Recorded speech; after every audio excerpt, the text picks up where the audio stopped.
El día de hoy voy a hablar acerca de la neuropsicología de la percepción.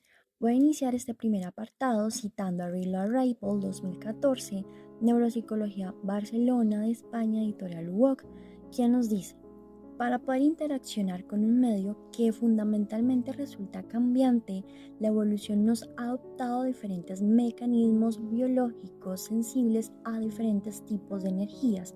Se trata de los denominados sistemas sensoriales. Estos sistemas nos permiten recoger información del entorno, lo que en última instancia posibilita nuestra supervivencia y la perpetuación de la especie. Existen diferentes tipos de energías estimular que nuestros sistemas sensoriales pueden detectar: ondas electromagnéticas, ondas sonoras, calor, fuerzas mecánicas, presión, química, entre otros. Esta información ha llegado necesariamente a nuestro sistema nervioso para poder modificar nuestra conducta y posibilitar una adaptación interactiva al medio. Ahora bien, quiero hacer énfasis en qué es la transducción. Vamos a ver en detalle. Comprendamos que la transducción es el proceso por el cual nuestros sistemas sensoriales convierten la energía de los estímulos en mensajes nerviosos. La transducción sensorial es el proceso de transformación de los diversos tipos de energías, estimulación sensorial, en impulsos nerviosos llevado a cabo por los receptores sensoriales. Debemos tener presente que el receptor sensorial puede ser una célula no neuronal especializada, fotorreceptor de la retina, visión, célula de los botones gustativos, células ciliadas del aparato vestibular y de la cóclea, audición. Es importante tener presente que dentro de ello encontramos el procesamiento subcortical. A partir de diferentes tipos de energías del medio en que nos movemos, activan los procesos sensoriales, que esto genera cambio en los potenciales de acción que las neuronas sensoriales. Ahora bien, vamos a hacer énfasis al procesamiento subcortical. A partir que de diferentes tipos de energías del medio en el que nos movemos, activan los receptores sensoriales. Esto genera cambios en los potenciales de acción de las neuronas sensoriales. La sección del esquema las constituye el sistema olfatorio, ya que el resto de sistemas sensoriales pasan primero por el tálamo antes de alcanzar la corteza, concretamente por los núcleos de relevo de información sensorial: núcleo geniculado lateral visión, núcleo geniculado audición, núcleo ventral posteromedial gusto información somatosensorial, núcleo ventral posterolateral información somatosensorial. Continuando con nuestra información, vamos a hacer énfasis en qué es la corteza cerebral.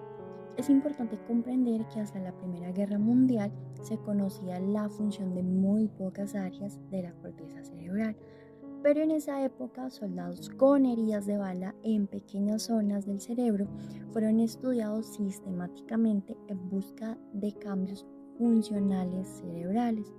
También en años más recientes, neurocirujanos y neurólogos han documentado cuidadosamente cambios en la función cerebral ocasionados por tumores u otras lesiones específicas. Vamos a detenernos en finalmente qué es la corteza cerebral. La corteza cerebral hace referencia a la estructura exterior. Esta capa está formada por una película fina de tejido nervioso que envuelve la superficie de los hemisferios centrales.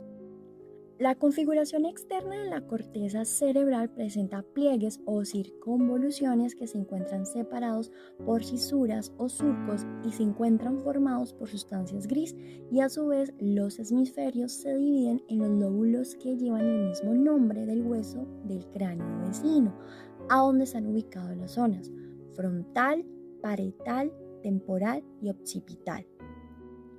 Vamos a mirar en detalle la figura 1. Ilustra las principales áreas funcionales de la corteza cerebral determinadas por estos estudios.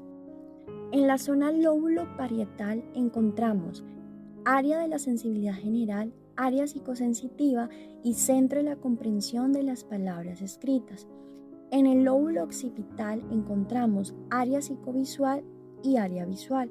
En el lóbulo temporal encontramos áreas auditivas, centro de la comprensión de las palabras habladas, área psicoauditiva y cisura de Silvio. Y finalmente en el lóbulo frontal encontramos centro del lenguaje, área psicomotriz, movimientos de la escritura, cisura de Rolando y área motriz. Finalmente, vamos a hacer énfasis en los tipos de agnosias. Primero es importante comprender que la palabra agnosia proviene del griego agnosis, falta de conocimiento, y fue utilizada por primera vez por Sigmund Freud en el año 1891 para referirse a una alteración en el reconocimiento y no en el lenguaje. Por lo tanto, la agnosia es una alteración en la capacidad para reconocer un estímulo previamente aprendido que se produce como consecuencia de una lesión o una disfunción cerebral. Ahora bien, vamos a hacer énfasis en el primer tipo de agnosia, llamada agnosia visual. Es una alteración que se caracteriza por la capacidad de reconocer estímulos visuales, ya sean lugares, personas u objetos. Una persona con agnosia visual puede ver con normalidad, ya que tiene la capacidad de funcionamiento visual preservada, pero es incapaz de interpretar o reconocer lo que está viendo. En la parte trasera del cerebro tenemos el lóbulo occipital, que se centra toda la información visual que llega por medio de los ojos. En segundo lugar, tenemos a la prosopagnosia. ¿Qué es la prosopagnosia? Bueno, la prosopagnosia es una alteración específica que se produce por un déficit en el reconocimiento de caras familiares. La novela El hombre que confundió a su mujer con un sombrero está inspirado en un caso de este tipo de patología.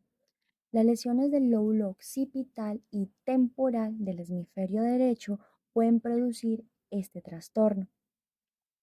El paciente con esta lesión es incapaz de relacionarse una cara con una persona. El paciente con esta lesión es incapaz de relacionar una cara con una persona conocida previamente. Sin embargo, es capaz de conocer la identidad de la persona a través de la voz, el movimiento o por cualquier otro canal sensorial que no sea la vista. El reconocido actor Brad Pitt sufre de prosopagnosia.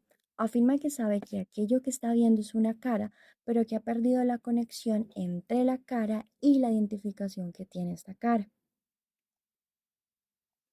Para que nos hagamos una idea de lo que es sufrir prosopagnosia, es como si siempre que viéramos a una persona fuera la primera vez que la vemos. En tercer lugar, encontramos la agnosia para los colores. Los pacientes con este trastorno pierden completamente la visión del color y solamente ven en tonos grises. La lesión se presenta en el hemisferio izquierdo y esplenio del cuerpo calloso. No pueden denominar colores porque estos no son percibidos y tampoco pueden clasificar ni escoger con éxito gamas de colores, aunque en algunos casos el brillo y la intensidad del color pueden ayudar a realizar esta tarea correctamente. Agnosia auditiva consiste en una alteración en el reconocimiento de los sonidos que se producen como consecuencia de una lesión o disfunción cerebral, en ausencia de una alteración en las vías auditivas primarias, es decir, con una incapacidad intacta para la audición, audiometría normal. ¿Qué es la musia? Es un tipo de agnosia auditiva directamente relacionada con la percepción musical.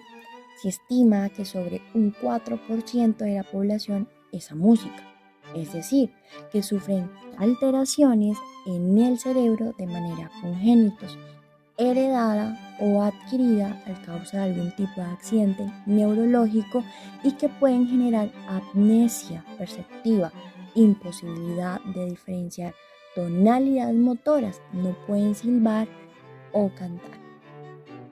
La instrumental no son capaces de aprender a tocar un instrumento Y la alexia es la incapacidad para aprender a leer música o agrafía, incapacidad para aprender a escribirla. Anosia táctil es una alteración en la capacidad para reconocer estímulos táctiles que se produce en ausencia de una lesión en las áreas somatosensoriales primarias. Las lesiones en el lóbulo parietal pueden producir alteraciones en el reconocimiento, manteniendo la capacidad somatosensorial intacta. Nos encontramos ahora en la asomatognosia. La asomatognosia es una alteración en el conocimiento o en la condición del propio esquema corporal. Las somatognosias bilaterales son trastornos que afectan a ambos lados del cuerpo, pero que están producidos por lesiones bilaterales. La autoautopagnosia consiste en la alteración de la localización de partes del propio cuerpo o del cuerpo de los demás a petición del examinador. Agnosia digital es un déficit muy específico en la capacidad para identificar los dedos de las manos, para denominarlos o para mostrarlos a la orden verbal. Agnosia olfativa. En la base del lóbulo frontal, en la fosa anterior, se encuentra el lóbulo olfatorio, una estructura que recibe las proyecciones sensoriales a través del tracto olfatorio y las envía al córtex frontal y temporal, al tálamo y al hipotálamo, produciendo una alteración en la capacidad para el reconocimiento de olores y sabores. Para finalizar este apartado, es importante destacar que este tipo de alteraciones se pueden dar por lesiones o por afectaciones en el desarrollo neurológico. Por último, hago énfasis al soporte de referencia del libro de neuropsicología de Real Life Rapple de 2014, de Barcelona, España, editorial Walk. Muchas gracias.